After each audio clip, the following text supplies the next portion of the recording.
you've got to tell other people that their baby's ugly, and that never goes down well. Welcome to Marketing Unfucked, the only podcast that helps you unfuck your marketing by hosting conversations with all the badasses in the industry.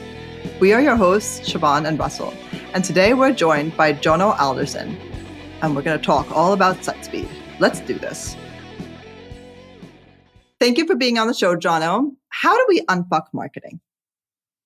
That's such a big question, isn't it? I think, God, where do you even start? I guess one of the things that annoys me most day to day is that people really need to stop having slow websites and slow apps and slow digital stuff in generally. But like the websites are a good starting place, I guess. And I figure there really isn't an excuse for it anymore. The incentives, the tools, the education, the resources exist to fix all of this to the degree that I think it's unforgivable. And really, there isn't any excuse or reason for people to be building or maintaining slow websites anymore unless they really don't give a damn about their customers and their audience, which is also unforgivable, right? You just said so much, but it's unforgivable. Like, let's go there. Sure. So I think there is more research than any of us have the time to go through that says that people hate waiting for things, that slow experiences cause distraction and cost conversions, et cetera, et cetera. They burn marketing budget. They directly correlate with bounce rate. There are 1,000, 10,000, a million reasons why slow things are worse than fast things. And it is so straightforward to make things not slow if you invest in quality, if you educate and have a decent team of developers, if you pick the right tech stack, if you give a damn about maintaining your existing tech stack and improving it over time. The only reason you would have something slow is if you aren't committed to quality and improving over time, or you really don't care about your audience. And I think if we're all competing in a market which is increasingly audience-centric, you have to be liked, you have to be preferred, you have to be remembered. There's only so much you can get away with delivering poor quality service and poor quality experiences before somebody else disrupts you. This is stuff you have to be caring about. And speed and quality are so closely intertwined. Many organizations don't invest in quality. They don't understand. They don't care. It's never a way they've had to think. Now they do. Now the tools exist. They should be. And if they don't, then they're ripe for disruption. Are you seeing a trend, because I'm seeing this a lot, is that people are, instead of investing in getting their current situation better, they're investing in the new shiny thing. It used to be React. Now it's just generally an SPA. And yep. They think they go in because the dev house has built one SPA in the past, and they go, it's faster than the way that the web works, and therefore SPA is the way to solve this, rather than another route. Are you seeing that? What's the trends you're seeing as well? Yeah, this is really upsetting because I don't think I've ever seen that done right. And I've seen a lot of them.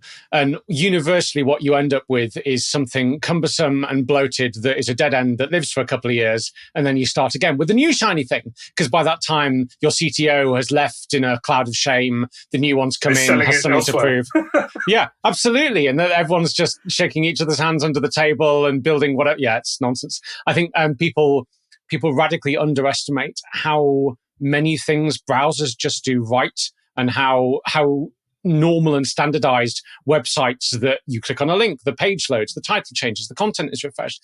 If you're trying to do something clever with an SPA, you have to do all of that from scratch. And yeah, if you are the top 1% of the top 1%, you can build something phenomenally fast and clever and sleek and future-proof and perfect and wonderful. But yeah, I have literally never seen it done in the wild. So there are all these small businesses, medium businesses, large businesses making the same mistake. They've got a CTO in, we've got a team of developers who wants to build something trendy and something fancy rather than doing it the old way. And they create a monster, and it's slow. So yeah, on one hand, you've got these businesses sat on these legacy nasty stacks, which are slow and cumbersome to change, and they're not really incentivized to iterate on it. Or you've got the fast moving disruptive people who are just building nightmares and nobody's doing it right. But other than the next trendy thing, what else is holding it back? Because there's a reason you're this upset about this, right?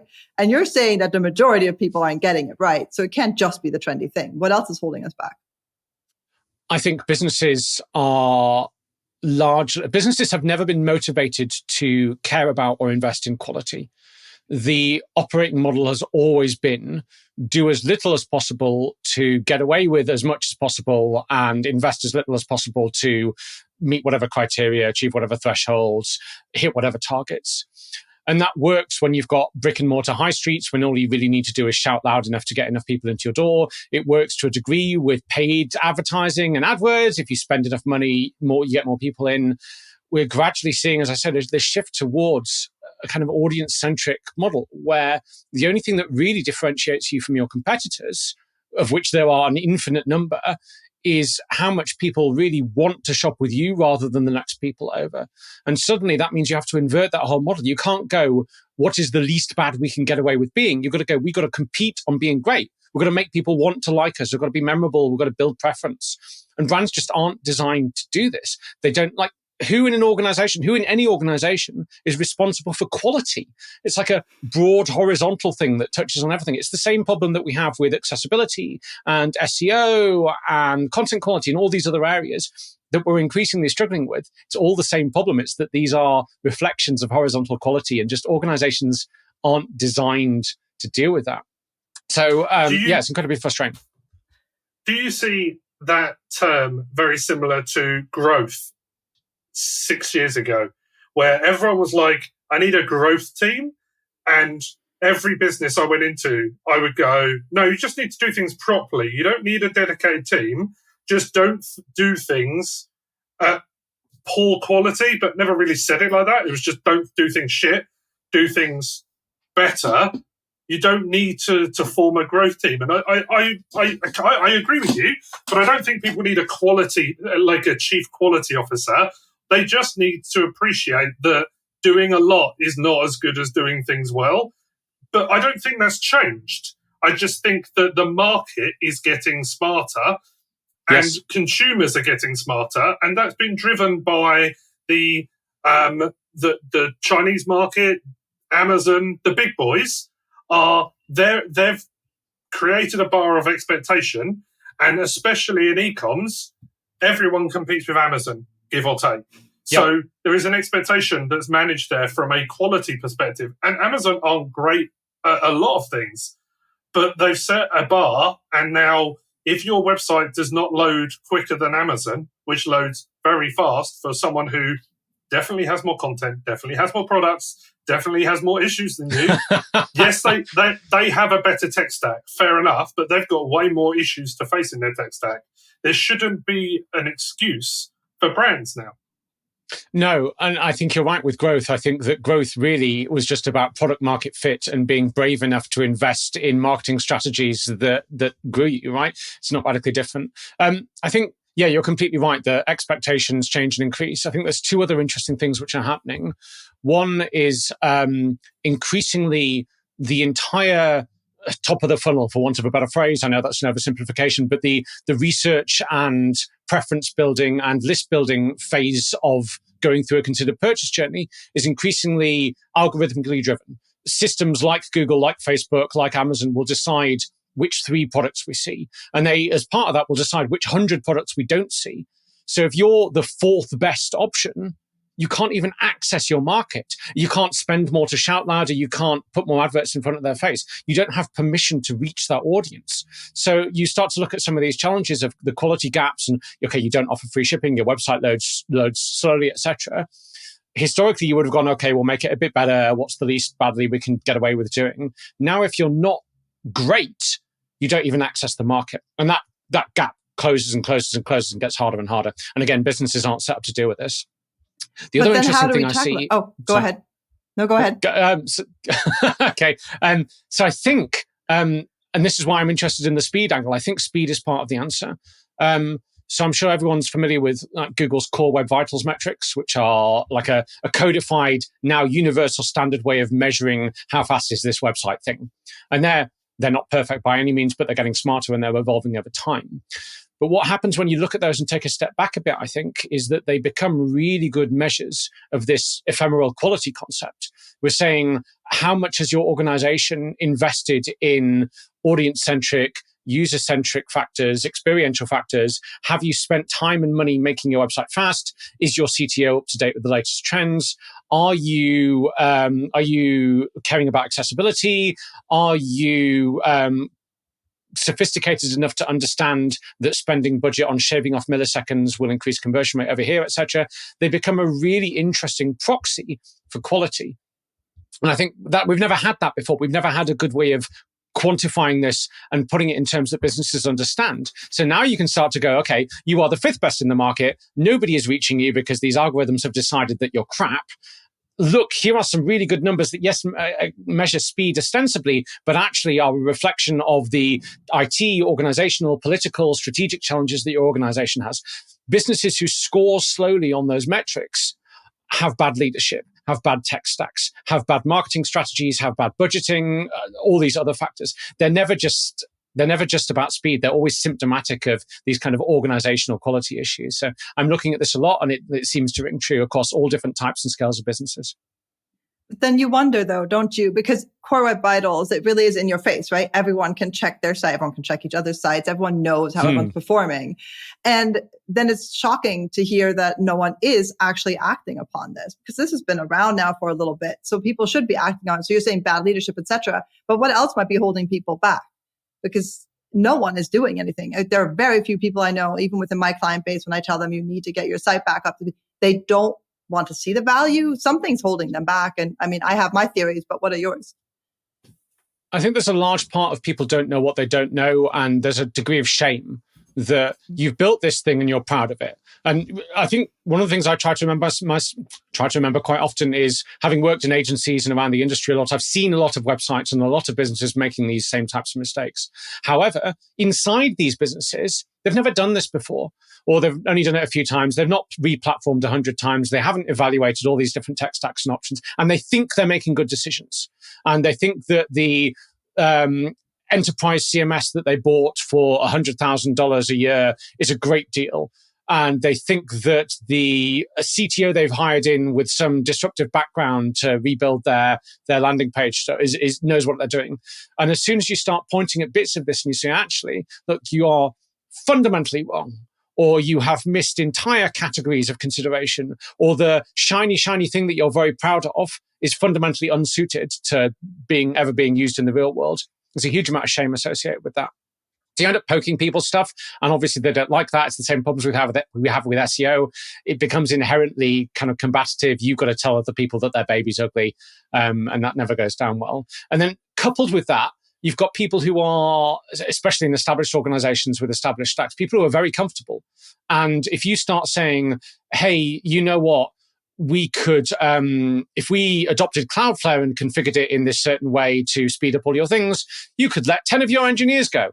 And of course, that team of engineers who's been comfortably employed doing very little work for the last decade isn't necessarily going to be hugely on board with that. So you start disrupting and upsetting and shaming people. It doesn't go down particularly well. And even if you get buy-in at the very top levels, you just move where that pressure comes from. So yeah, people aren't really incentivized to be investing in good, because that first requires them to acknowledge that either they don't know what they're doing or that the stuff that they've made is bad. So, other than Core Web Vitals, which is obviously a decent performance indicator, like, what is a process that someone in marketing should start with? Like, there is obviously Core Web Vitals, but what other things could they be looking into and monitoring and making sure that they're on top of to at least start that conversation? Because it's not my score is under 60, therefore I know exactly the things I need to do. So what does that process look like, and what should people be looking into? So for the Core Web Vitals scoring stuff, there are links in all the reports that take you initially through to here's what the problem is. But if you dig deeper, there are reams and reams of educational resources, which are quite literally the best on the web, that take you from here is how to put an image on a web page through to here is how to build an SPA properly. Nobody's reading them for all the same reasons that we've covered, but they exist. So let's assume that's a dead end. I think there's a better direction, which is, and this is the SEO nerd in me, but I really like the fact that we have essentially, I was about to say, Anne, several nearly omniscient AIs, which are really, really good at judging how good a web page is. And like, where does this rank in Google for this keyword? It's a really, really good proxy for how good is this? And it gets better over time. Obviously, that's laden with other considerations and other influences. So I like to take a step back further from that.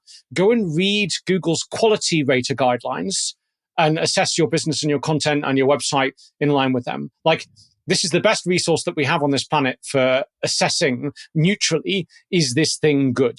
Does this meet user expectations? Is it aligned to market demands? Does it communicate well? Is it presented nicely? Like, this is a phenomenal resource that's really underutilized. It's a lot of work and a lot of reading. And again, people aren't keen for all the same reasons, that it's a huge amount of investment for businesses to go from, can we get away with tweaking our page titles, to actually, let's do a big existential review of, are we any good at these things? It's a huge gap and it's a huge investment and it requires some bravery. But these resources exist. Like, all of these are solved problems. The tech side is trivial.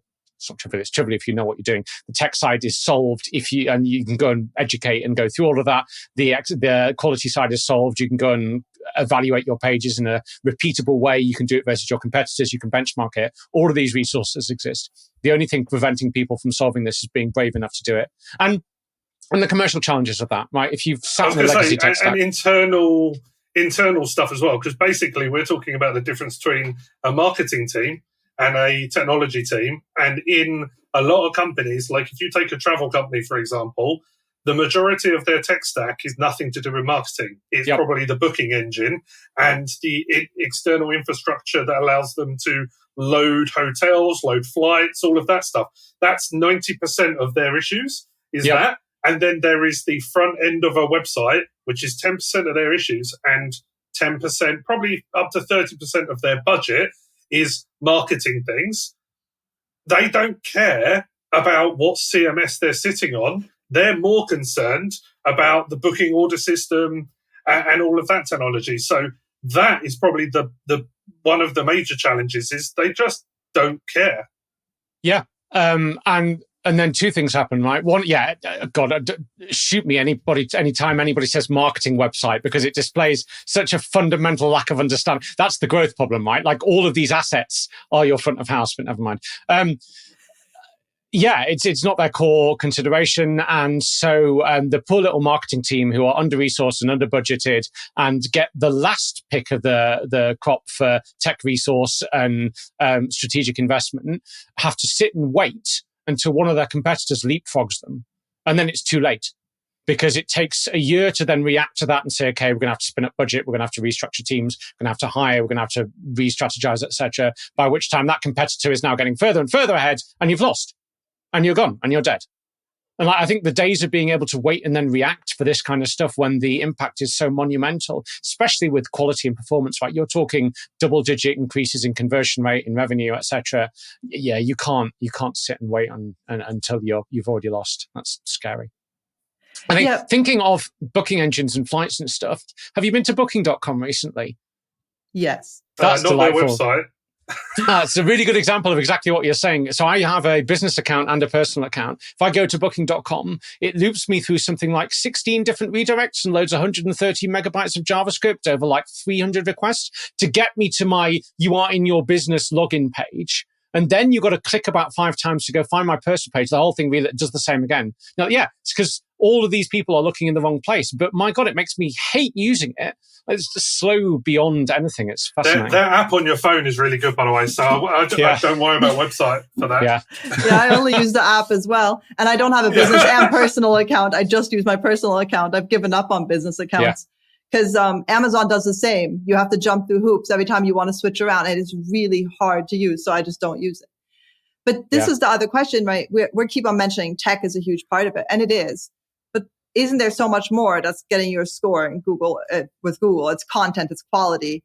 And so there's so much more to that game, right? To scoring correctly nowadays. It's not just site speed. So how much of it is site speed? And how much of it is the quality of the content? I think directly, site speed's trivial. If you score highly on all the metrics, you get some kind of barely measurable impact. That's great. But it's all of the peripheral stuff that happens around that. It's the fact that it is so closely tied to strategy and quality and investment.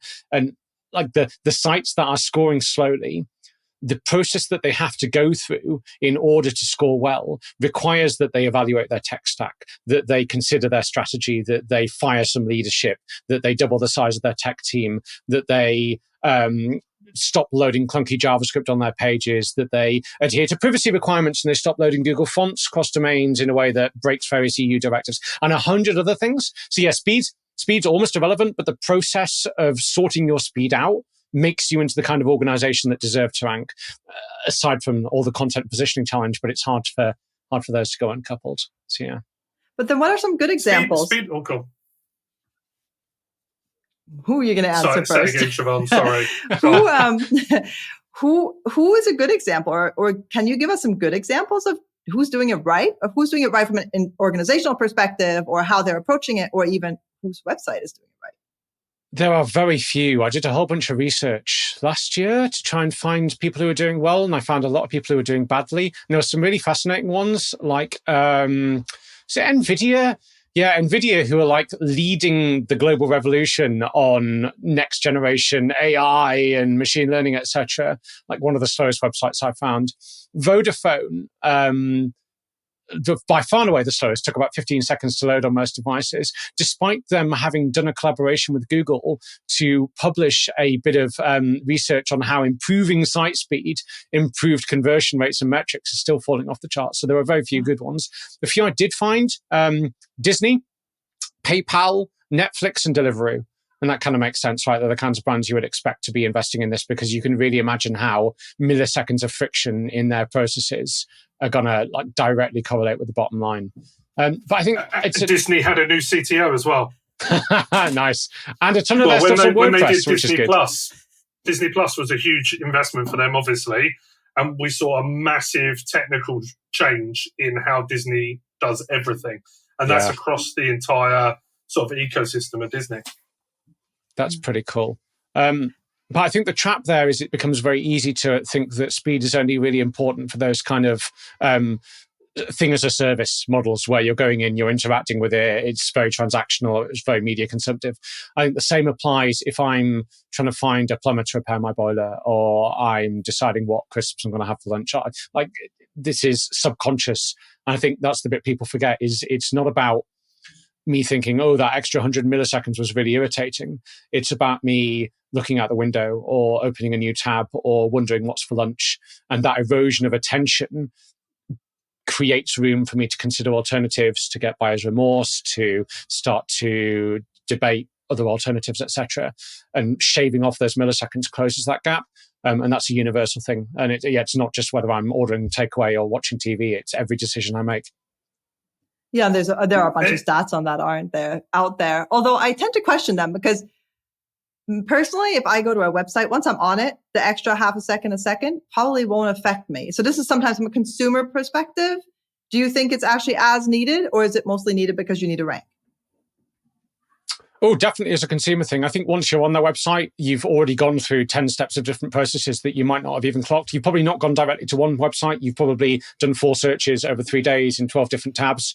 And the totality of that experience has influenced you in a whole bunch of ways that you might never even consciously realize, especially if these are the kinds of sites that you might visit multiple times over multiple periods. I don't think it's ever as overt as I am annoyed that this is slow. Like if it gets, sometimes that is the case.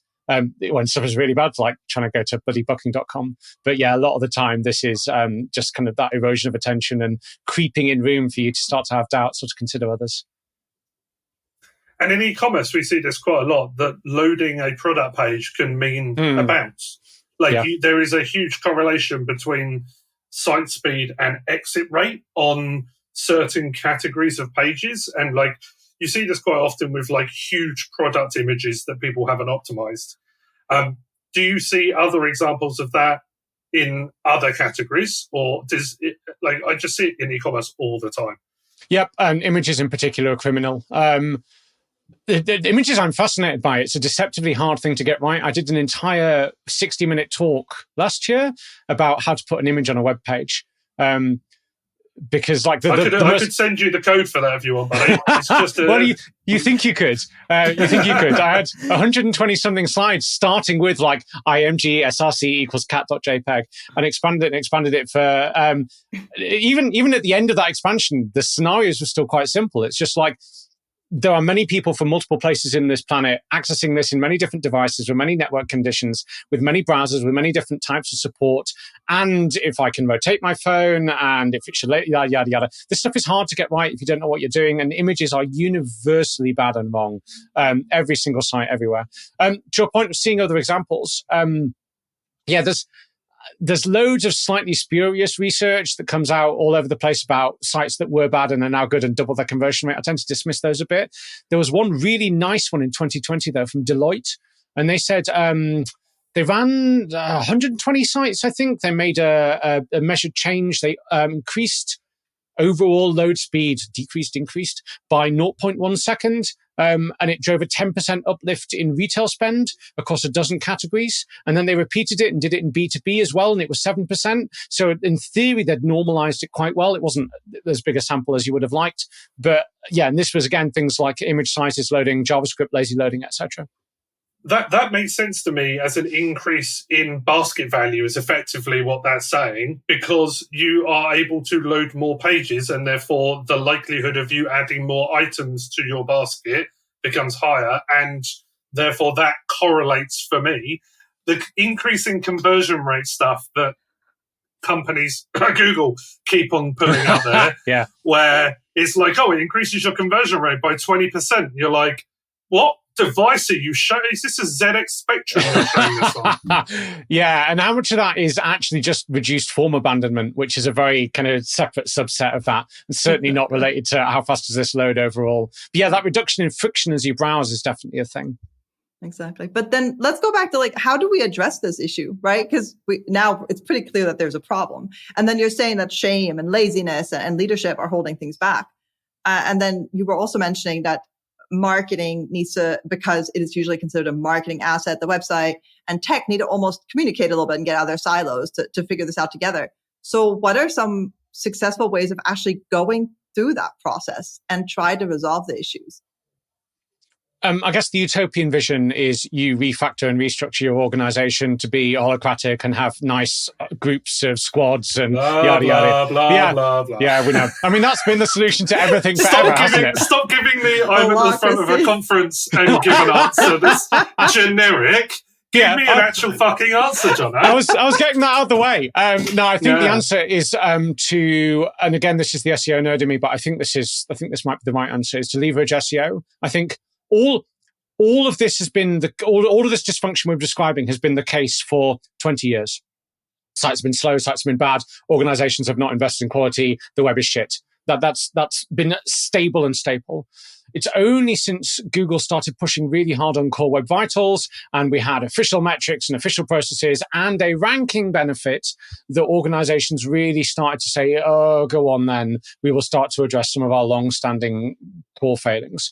And in the last couple of years, I don't know if you've seen this, the crux data set that all the Core Web Vitals metrics go into, there's a web page somewhere in Google's documentation where they update the percentage of origins that have good scores. And they're like, this month, 44 million websites were good.